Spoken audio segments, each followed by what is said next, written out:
2002, so that's a fair way back. Only for 1 year. It was a joy. There was a head of a department then, Harold Van Bromelen, who ran a course that was almost required for all faculty on how to do biblical integration, which means how to teach your subject, whether it's chemistry or history or biology or anything else, from a biblical point of view.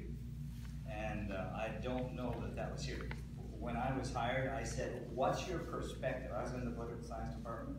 I said, what angle are we going to take? I did all my degrees under atheists in Australia. I have a PhD in worldview analysis from the University of Sydney. I studied the worldview changes that Muslim students go into as they study at Western universities. So I did my master's degree on Islamic political ideology. So I was very interested to see what direction the political science department was going to, what flavor they were going to have. And I was basically told that, well, if you're a Christian, whatever you think is okay. And I thought, that stunned me, because number one, the heart and the mind are separate issues. And primarily, a university is a head issue. It's teaching subject, it's teaching content. And so that concerned me. As I taught several courses, I had students say to me, you're the most Christian professor we've got here. I said, well, what are you talking about? I said, nobody ever mentions Christianity or refers to it in their subject area. Well, my course was comparative political ideology, so I understood what Marxism was, I understood what secularism is, I understood what Islam is, and I understood what a biblical worldview is. So I think part of the problem, oh, by the way, so I was told, I said, well, what's the perspective on Islam in this department? And I was told Islam is a religion of peace, which is totally counter to my master's degree at the University of Sydney, which was fully accepted there by a secular institution where I studied Islamic political ideology. Anyone can Google political ideology and study it. So for this university to mislead people that Islam and Christianity are somehow similar is wrong. It's false. Now, we love Muslims, but you can't love Islamic political ideology. So the concern I have is the hiring practices for a university. I teach Christian biblical worldview now. For 10 years since I left here, I've been working for a Christian ministry that teaches the biblical worldview. And I think it's important to decide how to hire people here.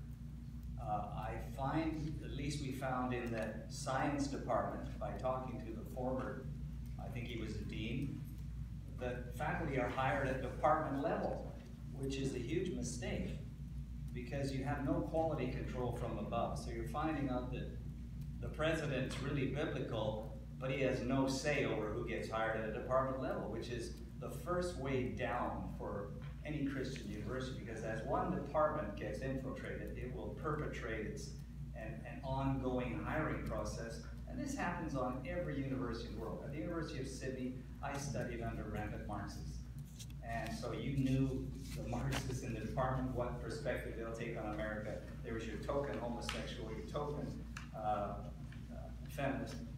So this university has to have people who have a biblical content, who know what a worldview is. I don't mean just some theology. I'm talking about a biblical ability to critique chemistry, physics, history from a biblical point of view, but also know the counterfeits. Marxism, Islam, secular humanism. So Christians must know, as my mentor told me in 1984 when I was mentored by a professor from the States in a worldview setting. He said, it's not enough to know your own worldview fairly and fully.